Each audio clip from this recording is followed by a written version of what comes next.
Welcome back to Nightwing, right here at Comicstorian, where we take some of your favorite comic books, video games, movies, and trade paperbacks, and we break them down into digestible bites before reading them back to you in an interesting, dramatic fashion. Nightwing has gone through some very unfan favorite moments recently, in which he was shot in the head in Batman, lost all of his memories, and then became known as the character as Rick Grayson. He basically was against the Bat family and everything they did as this new character, Rick Grayson, and that's been going on for quite some time in DC Comics. But with the Joker War, in which the Joker has taken over all of Bruce Wayne's money and controls Gotham now, he has decided to do some stuff against Rick Grayson and against Nightwing. Some things that are going to make Nightwing question just who he is. And that's what we're going to cover today. Nightwing issue 71, 72, and 73. The first half of the Nightwing as the Joker's sidekick storyline. Late in the Prodigal Bar one night, Rick and Beatrice sit at a table with Beatrice stating that she's getting more and more worried. His headaches are getting worse, they're almost debilitating. He needs to get help. Rick tells her, it's hard for him to shop for a doctor when the last one betrayed him. Besides, all he needs is her right now. He can sort out his head pain, his memories, everything with her help. She says that she'll do what she can, but they still need to find someone who can. But before she could finish, sirens can be heard and Rick Grayson says that he has to go. Beatrice tells him to ignore it. He can't be a hero to everyone. It's time that he takes care of himself. So he gets up telling her that he agrees after he makes sure that everyone is okay. He runs out of the bar and Beatrice sighs, asking what is she going to do with him. But at that moment, a voice tells her that the real question is, what am I going to do with you? As the man steps down from the second floor, Beatrice notices the outfit and quietly curses to herself. Meanwhile, a block away, the supervillain Tusk slams an officer into the ground, stating that he should have known better. No matter what they do, there's no going back. Another officer calls out that they have him surrounded. All of the escapees are accounted for except for him. A third officer yells that he's cleaning up after the power outages, and that means that his cell is waiting. Freak! Tusk begins to growl, throwing the officer that he was holding at the others, shouting, "Don't call me that!" The second officer picks up his gun, and he points it at Tusk's head, telling him that if he moves a single inch, but then again, that would just allow him to put him out of his ugly-ass misery. Tusk spins back with his arm, smacking the officer, telling him that he doesn't know a thing about misery, but he will. But before Tusk could squeeze the officer's head, Rick jumps in, kicking Tusk back, thinking to himself that this all seems familiar. Must have seen him before, but it's hard to tell with these messed up memories. Tusk skids back, asking who is he, and Rick says that he's just a guy looking to help. As the two begin to engage, Rick thinks that all of this is familiar. Has he met him before, or does he just know about him? Tusk quickly grabs Rick by the neck, slamming him down into a car, telling him, "You should have stayed home. Would have saved you from what's coming next." Rick then jams one of his batons into Tusk's eyes, and in a fit of rage, Tusk smacks Rick away, shouting, "Kill you!" But as Rick slams into a car, he notices a metal card lodged into the tire. The card of the Joker. Rick stares at that Joker card, asking, is he involved? Wait, have we met? Have we fought? The whole world knows that the Joker is a killing machine, and if he is behind this, Rick takes the metal card, throwing it at Tusk, slicing through his face and his eyes. Tusk growls as blood pours out of his face, shouting, "Gonna tear you in two, little man!" Rick runs up, kicking Tusk, telling him, "You already tried that, didn't work."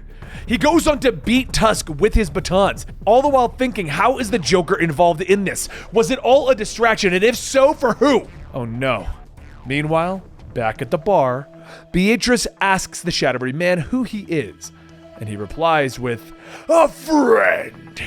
Beatrice then begins to ask, how does he? But the man finishes her question, asking, "Know about Rick, Dick, Richard, Robin, Nightwing? My dear Beatrice, I am an expert in all things Batman." As the Joker walks down the stairs with his trusty crowbar, Beatrice realizes who this is. "You're..." And the Joker tells her, "Yes, the one, the only Joker!" Note the photos, autographs, and personal appearances must be arranged through my agent Slappy. May he rest in peace. But at that moment, Rick jumps in, yelling to Beatrice, "Run!" And Joker turns around. "Why, if it isn't Rick, Dick, Richard, Robin, Nightwing? How very nice of you to join us." As Rick rushes in, Joker hits him in the back with his elbow, asking, "Why does everything have to be a fight with you? I simply came here to offer some help. I know all about him." Rick gets back up, telling him, "That's not possible. I'm not Nightwing anymore. That torn costume around your neck, what did you do to Sap?" Joker laughs, telling him, "You should be thanking me for dealing with that imposter, stealing your good name. But still, I am here to help. I can tell you all about your mommy and your daddy, and the splendid, ferocious trapeze act. Not to mention the nasty Zuko fellow that did them in, and that overly serious, terribly damaged Wayne fellow who took you in." Rick steps back, asking, "How do you?" And Joker tells him, "I've always known, and I can help you remember." Rick shouts, "Never, I'm fine." And Joker tells him, "You are so not fine, Dick." Beatrice runs up, swinging her bat, yelling, "He is fine." But the Joker deflects it with his crowbar, telling her, "You are one very unfriendly bartender. Probably makes a terrible drink too." As Rick gets ready to charge in, Joker tells him to freeze. "Indulge me in a little conversation, and Snuggles here lives." Rick stops what he was doing as Joker leans on the bar, telling him, "You finally came to the realization that this long, fabulous, all-night party of ours must end.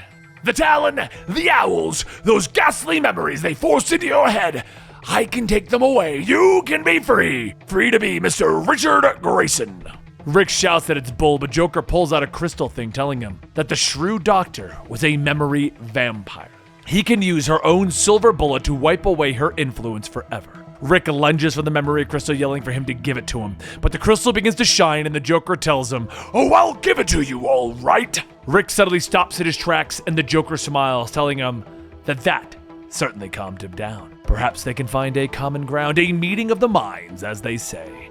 "Now, what is your name?" Rick stops. Rick. And Joker says, "Yuck! No one likes that name.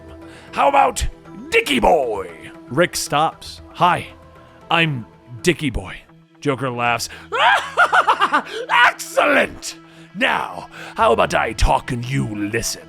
Rick stares into the crystal and says, "You talk, I listen." And the Joker's grin grows wider as he tells him, "Good. Let me tell you about a little boy whose parents died in the circus. That their deaths didn't make him a sad little boy. He was thrilled because a very nice man with green hair and white skin came to take that boy in and raise him as his own. Allow me to tell you about your life." The next night, Beatrice heads to Gotham, and she begins to pick up and place sticks down in a certain pattern, and when she's finished, she pours on some fuel and lights it up. As she stands back, that fire spreads, and on the ground, the bat symbol lights up. And a few moments later, Batgirl looks out, seeing that it was Beatrice who lit the fire, and that if she is the one calling for help, something's wrong with Dick Grayson. Beatrice only knows her as Barbara, so a short while later, Batgirl steps out, stating that bonfires aren't allowed in the park, Beatrice looks back, somewhat disappointed, stating that she was hoping to attract someone more official. But Batgirl thinks that she's referring to Batman, and Dick obviously told her a lot about maybe everything. Does she know her identity? Beatrice goes on, stating that she needs help. Special help for Rick. She knows who he was and all that stuff. Batgirl tells her that she should know that they are quite capable, then what's wrong? Beatrice tells her that she's not entirely sure. It all started this morning. Last night, Joker showed up at the bar. He knocked her out, and he was getting ready to kill Rick. When she opened up her eyes, Rick was standing there smiling. He said that he'd kicked the Joker's butt and sent him home crying, but it all seemed too easy. Rick knocked him out with one punch, and then he broke the memory crystal, ripping it right off of the Joker's neck. But his attitude was so different. He wanted to make pancakes all of a sudden. And when she asked if he was okay, he shouted that he was fine and then acted like nothing had happened. It was all so weird. And after that, he bolted to Gotham. Now she knows that he was Nightwing, and she's praying that Batman or Batgirl or someone here can help him. Batgirl walks off, telling her to have some faith. Whatever Rick needs, she'll make damn sure that he gets it. So later that night, she begins to head out, thinking to herself that she knew that she should have stayed closer to Dick. She should have never let him stay alone in Bloodhaven. She then reaches into her backpack, pulling out the Nightwing costume, when suddenly a voice calls out asking, "Hey, looking for Nightwing?" Batgirl says, "Yeah, sure," and Dick runs up, picking her up, but she pushes him back, stating, Is she talking to Rick or Dick? Dick tells her that his name is Ferdinand, of course. And after an awkward pause, Dick bursts out laughing, telling her, "Psych!" And Batgirl tells him that it's enough. It's time for him to come back home, to be himself again. Dick takes the costume, stating that he is himself. He's exactly himself, that really, really, really awesomely true him. Batgirl tells him that she doesn't understand what happened to him, but she can tell that there's something really wrong. Just let Bruce and her help. At that moment, a voice asks, "Did someone say something was wrong, as in not right? What does it matter when you're dead?" Punchline jumps in with Batgirl asking who is she. Punchline tells her the essence of any great joke, of course, the punchline. Punchline then kicks and Batgirl dodges, telling her, "Great, another Harley wannabe, not impressed." So Punchline pulls out her knife, swinging, asking, "Do you think I'm like her? I left Harley drowning in a pool of her own blood." Batgirl tells her that that is unlikely, but Punchline slashes and cuts into Batgirl's leg and begins to maniacally laugh. As Punchline brings the knife to Batgirl's neck, Rick says, "Make like a statue, Punchy." And Batgirl lets out a sigh of relief, stating, "Finally." Rick rushes forward, grabbing Punchline by the arm, and she asks, "What are you doing?" And Rick tells him, "Stopping you, because we had a deal." Punchline smiles, stating, "Right, I'd forgotten." She takes the blood from her finger, tracing it along Rick's mouth, and he smiles, stating, "Batgirl is mine to kill!" Batgirl stares in disbelief and begins to slowly back up, thinking that the crystal that Beatrice mentioned, it wasn't destroyed. The Joker used it, turned Dick into his... But before she could get away, Rick yanks on Batgirl's cape, yelling that takeoffs are not allowed, and knocks her out. Punchline walks over, stating that he hurt her. That'll make the J-Man so very happy. From around the corner, Joker walks out, asking, "Happy? I'm smiling, aren't I? That means I'm deliciously happy, outrageously happy. Happy enough to kill. What a shame that Bruce, deary weary dreary Bruce, isn't here to see this. If he were, he'd pull out the old bat phone and snap a pic of the family. My family." Batgirl awakens, her hands tied behind her back, tying her to a pole in the center of a caged ring. The lights suddenly flash on, blinding her for a brief moment before she sees the army of clowns that surround her. The clowns are all shouting insults, jeering at her, and they begin to chant, "Fight! Fight! Fight!" Dick Grayson leaps off the rooftops of Gotham City. He loves fight night. The blood always reminds him of his parents' death. Drunks, druggies, child beaters, those lousy trapeze artists made his life a living hell. Luckily, he was freed, taken in by the one man who cared for him. His guide, his mentor, his father, took him in, taught him to take care of himself, to fight, even the likes of Batman. He lands on the rooftop adjacent to the cage fight. "About time! You ready to get down and dirty?" Punchline calls out from behind him, and Dick nods and smiles. And the woman raps on the door, with the metal flying open, revealing the Joker. "Ladies and gentlemen, it's time to rumble! As the master of ceremonies, I want to welcome you to Fight Night," he calls out to the crowd. "In this corner, direct from the hello that is Gotham City, Batgirl," he calls out, bringing on boos from the clown crowd. "And in this corner, the champion, the man who can't be beat, he who can kill it with a one-liner or a knife in the back, my boy, Dickie Boy! Dickie Boy! Dickie Boy! Dickie Boy!" The clowns all begin to chant, "Place thine bets and get thee ready to rocketh." The Joker yells as Dick leaps into the ring, and the bell is rung, and Dick pulls out his grimace sticks. "Greatest sound in the world, except for breaking bones." He laughs, rushing forward, but Batgirl twists, kicking him hard in the chin. She then twists her hands, using the razor epaulets to cut through the ropes. She squares off, preparing for Grayson, who twists and attacks. "You telegraphed that move. Proves you're compromised," she tells him, but he laughs. "Yeah, I telegraphed that, so I could set you up for this!" He snaps, cracking her in the chin with his Eskrima. Outside of the ring, Joker wipes a tear from his eye, proud of his Dickie Boy. He turns to Punchline, telling her how he knows all of the Bat family, how he means more to them than they mean to each other. Dick leaps at Barbara, preparing to strike again, but she manages to backflip away, still trying to talk him out of his hypnosis. Punchline looks at Joker. "Ta-ta, demolition time! You remember the servant, right? The preposterous tribute that they built in your name?" The Joker laughs, remembering the dead butler. "Go, do the place," he tells her with a wicked grin. Meanwhile, in the ring, Dick hits Batgirl with a series of blows that leave her staggered, telling her that the Bat family will no longer persecute them. "Time for you to pay," he tells her.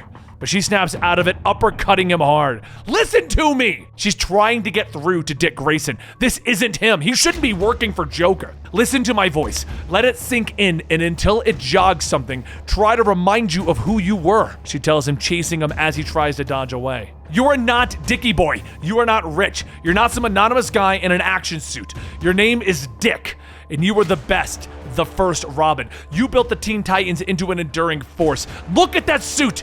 These days, you're Nightwing. A bullet tore through the side of your head and almost killed you.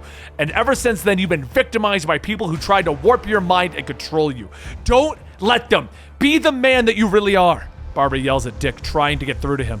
He pauses, leaning back, staring at her as she delivers her speech. Meanwhile, at Alfred Pennyworth's Children's Hospital, Punchline congratulates the clowns on what they've done in the electrical room.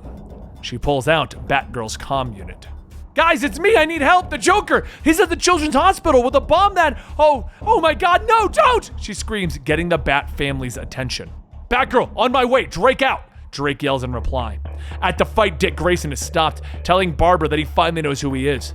But he suddenly whirls around, throwing a punch that she barely dodges. That means the gloves are off, she tells him, cracking him in the face with his escrima stick. "Yeah, kinda figured this would happen. Ah well, the butler's place is still going to blow." Joker sighs, watching the outcome. Barbara is shocked to hear the Joker mention the Children's Hospital. Realizing that she can't get through to him, Barbara leaps out and over the cage. She knows that she has to save the children. "Coward!" Dick yells, beginning to give chase, but the Joker tells him to stop, wrapping his arms around the young boy. "You're playing the game all wrong, me boy. I can set you up for even more success, where you can get 3 kills for the price of 1. And a grin spreads over Dick Grayson's face. "Tell me more." Several blocks from the hospital, Tim Drake lands in the alleyway. "Drake, you heard Batgirl's call too?" Red Hood asks. Drake nods, telling his brother that they need to save Batgirl. "Something about that call seemed off. Almost like," Jason begins. "Like it could be a setup?" Dickie Boy asks, landing next to them. "Trust me, it is. Orchestrated by the Joker himself," he tells the others. Jason and Tim ask if Dick finally has his memories back. "Yeah, and Barbara's been brainwashed by the clown. She's out to bomb the hospital," Dick tells them, a small smile still on his face. "Guys, we have to stop her, no matter the price." And that concludes Nightwing 71, 72, 73. Now, Batgirl's having her own storyline with the Joker, which we will be covering, but she's paralyzed in that storyline. It looks like it doesn't affect this one. This is Nightwing-centric. I'm hoping by the end of this, we just have Dick Grayson back and I can go back to covering Nightwing stories, but we're going to find out when this is all over, aren't we, folks? I hope you guys enjoyed. Don't forget to hit that like button if you did. Show us your appreciation. Don't forget to hit that subscribe button if you liked it. Show us your appreciation. And I'll see you next time right here at the Comicstorian channel.